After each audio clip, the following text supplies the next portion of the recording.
আমরা এসআইআর এর পরবর্তী সময়ে দেখেছি যাদের নাম ভোটার তালিকা থেকে স্থায়ীভাবে বাদ গেছে এমন লক্ষ লক্ষ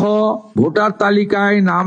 না থাকা ব্যক্তিগণ বিগত সরকারের লক্ষ্মী ভান্ডার সহ নানা সামাজিক প্রকল্প কেন্দ্র এবং রাজ্যের সুযোগ পাচ্ছিলেন। যাদের বিচারাধীন ছিল এবং পরবর্তীকালে তারা ট্রাইব্যুনালে আবেদন করেছেন তাদেরকে আমরা স্থায়ীভাবে ভোটার তালিকা থেকে নাম বাদ গেছে এই পর্যায়ে ধরছি না। বাংলাদেশ থেকে ধর্মীয় উৎপীড়নের কারণে যে হিন্দু শরণার্থীরা প্রাণ বাঁচাতে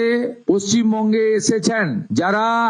1,21,000 সিএ তে আবেদন করেছেন, যাদের মধ্যে 19,000 সার্টিফিকেট পেয়েছেন, আরো যারা সিএ তে আবেদন করার উপযুক্ত আছেন তাদেরকেও স্থায়ীভাবে